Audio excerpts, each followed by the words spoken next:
2022, año de la revolución cultural para la despatriarcalización, por una vida libre de violencia contra las mujeres.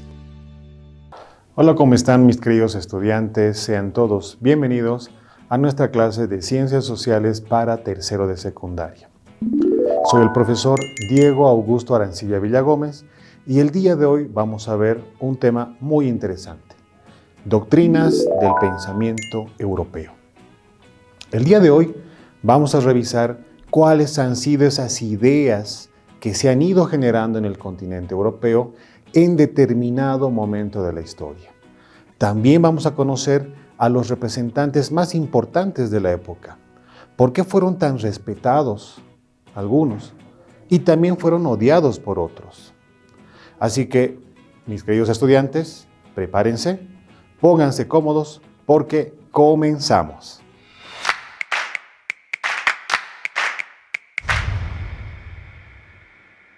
Vamos a continuar observando detenidamente las siguientes imágenes, para luego poder dar respuesta a algunas preguntas.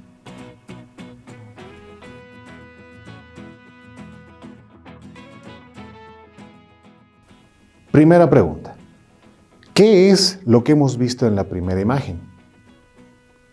Hemos podido apreciar una pequeña reunión entre personajes importantes, pero de una época antigua, por la indumentaria que ellos están llevando.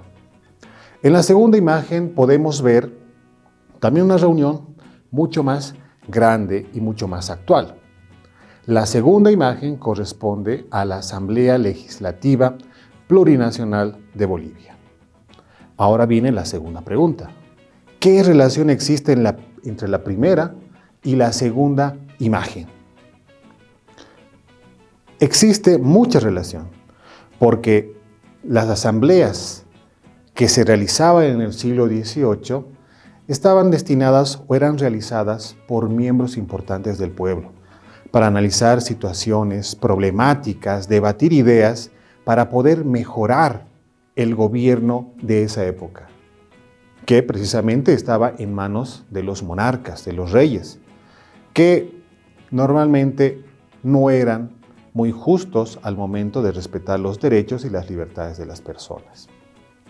Similar labor se realiza en la Asamblea Legislativa Plurinacional, porque ahí tenemos a nuestros representantes, a quienes hemos escogido mediante el voto, para que ellos puedan, a través de ideas, propuestas y debates, plantear alternativas que puedan ser plasmadas en leyes y estas mismas puedan ser aplicadas en todo el territorio nacional, para beneficio de la misma sociedad boliviana. He ahí la importancia actual de la labor que cumple la Asamblea Legislativa Plurinacional de Bolivia. Ahora bien, vamos a comenzar a revisar cuáles son esas doctrinas del pensamiento europeo. Pero para esto tenemos que ubicarnos en un determinado momento de la historia, el siglo XVIII. ¿Pero cuándo empieza el siglo XVIII? Abarca desde 1701 hasta el año de 1800. Es en este periodo donde se van a ir generando una serie de ideas y pensamientos nuevos, renovados, muy diferentes a los que se habían planteado en la Edad Media. Este grupo de ideas y pensamientos van a ir generando un movimiento bastante grande, cultural, intelectual, político, social, económico, que va a recibir el nombre de la Ilustración y va a tener como base fundamental el uso de la razón. Para algunos, la Ilustración es también denominada como iluminismo. ¿Por qué? Porque para ellos la razón era la luz que debía guiar a la humanidad para poder salir de esa ignorancia en la que se encontraba. La Ilustración va a surgir en Inglaterra. Sus principales propulsores van a ser Isaac Newton y también John Locke. Se van a estructurar 4 principios muy importantes de la Ilustración: la razón, la naturaleza, la tolerancia y el progreso. La razón porque es a través de ella que el hombre va a tener la capacidad de alcanzar el conocimiento cabal de la verdad. La naturaleza, porque para los pensadores de esta época van a considerar que todo lo que proviene de la naturaleza, todo aquello que tenga origen natural, es bueno y es correcto. La tolerancia hace referencia a que si bien cada individuo tiene una forma de pensar diferente, por lo tanto, tiene que haber la capacidad de aceptar y tolerar esas opiniones diferentes de cada individuo. Finalmente, el progreso, porque gracias a la razón, la humanidad tiene esa tendencia de mejorar, de aumentar el desarrollo tecnológico, lo que conlleva a un progreso, que muchas veces es individual, pero también es un progreso social de toda una sociedad. Ya habíamos indicado que en este siglo XVIII el poder se encontraba en manos de los monarcas, pero que muchas veces estos monarcas eran déspotas, no respetaban los derechos ni las libertades de las personas. Es por eso que van a ir surgiendo una serie de filósofos políticos que van a empezar a criticar esa forma de gobierno. Entonces, ahí vamos a conocer a tres principales representantes. Empecemos con Montesquieu. Charles Louis de Secondat, barón de Montesquieu. Este personaje, de origen francés, que viene de una familia adinerada, con títulos, va a estudiar la carrera de Derecho, de Leyes, al igual que su padre. Pero al terminar la carrera, él decide realizar un viaje por distintos países de Europa para poder conocer las instituciones y las costumbres de cada país.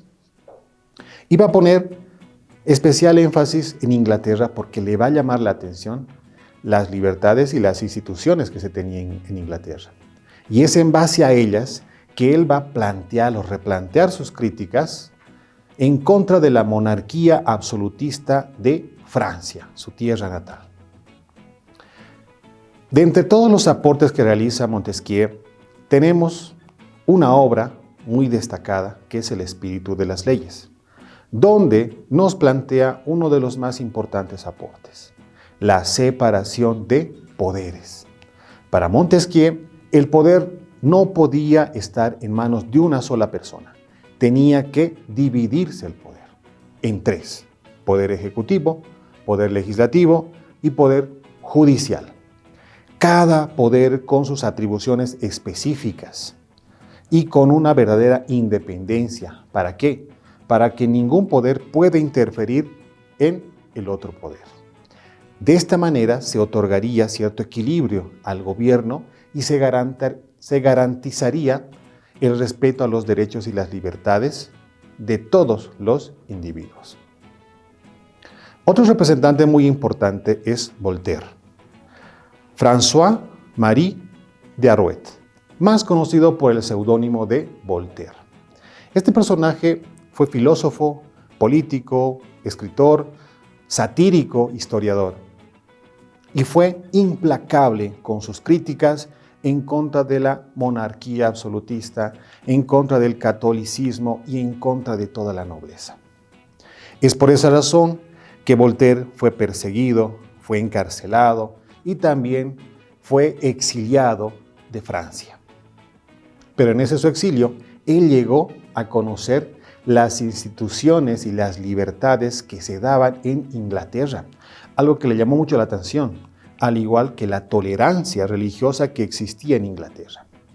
Es en base a esos principios que él va también a estructurar su propuesta, su pedido. Él proponía que en Francia tenía que existir tolerancia religiosa para que la Iglesia Católica deje de perseguir a aquellas personas que tenían creencias diferentes, como por ejemplo la persecución que hacía la Santa Inquisición. Por otra parte, también plantea el cumplimiento de las normas y las leyes, pero por todos los ciudadanos, incluyendo al mismo monarca. Como tercer representante tenemos a Rousseau, Jean-Jacques Rousseau. Este personaje, filósofo de origen suizo, nos va a plantear dos aspectos muy importantes. El primero tiene que ver con la naturaleza del hombre. Para Rousseau, el hombre en su estado natural siempre fue bueno, correcto, pero en el momento que el hombre se incluye dentro de una sociedad es cuando empieza a corromperse. De ahí viene la frase famosa de Rousseau, donde nos dice que el hombre es bueno por naturaleza, pero la sociedad es quien lo corrompe. Tiene otro planteamiento muy interesante que tiene que ver mucho con el denominado contrato social. ¿A qué se refiere con contrato social? El individuo, desde el momento en que llega a formar parte de una sociedad, adquiere un contrato social con el Estado. No es un documento escrito, no existe, es un compromiso simbólico, donde el hombre, el individuo, se compromete a ciertas obligaciones con el Estado, pero también el Estado demuestra tener ciertas obligaciones con ese individuo. Es un acuerdo mutuo, donde los dos están de acuerdo en continuar esa relación de individuo-estado y de estado-individuo. Finalmente pasemos al enciclopedismo. El enciclopedismo fue un movimiento que fue liderado por Denis Diderot y también por Ron D'Alembert. Estos personajes se dieron la tarea de lanzar la primera enciclopedia del siglo XVIII, donde pudieron recabar y reunir todos los aportes, documentos, conocimiento de infinidad de autores de la época que aportaron bastante a la Ilustración, con el único objetivo de dar a conocer estas ideas renovadas, nuevas, en base a la razón, para generar un cambio en esa sociedad. Este documento fue publicado entre los años de 1751 y 1772 y causó un gran revuelo en toda Europa, con opiniones a favor, pero también con muchas opiniones en contra, porque realmente todas las ideas planteadas en la enciclopedia iban en contra de todo lo ya establecido hasta ese momento. Pero finalmente Denis Diderot plantea con sus mismas palabras, indicando que todos los enciclopedistas están conscientes de la importancia y el aporte que están realizando con ese documento y que en el futuro se va a convertir en una revolución espiritual que va a ir en contra de sus opresores, tiranos e intolerantes. Ahora que ya conocemos las características de la Ilustración y las ideas de los principales representantes, analicemos la siguiente pregunta. ¿Estas ideas que surgieron en una época pasada tienen validez o nos sirven en la actualidad?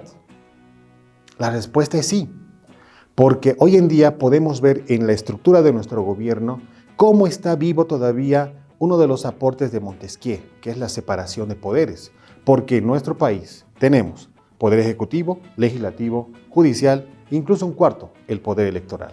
Entonces, ahí vemos que estas ideas son todavía útiles e importantes para nosotros. Ahora, para poder reforzar nuestros conocimientos adquiridos, los invito a realizar una pequeña actividad.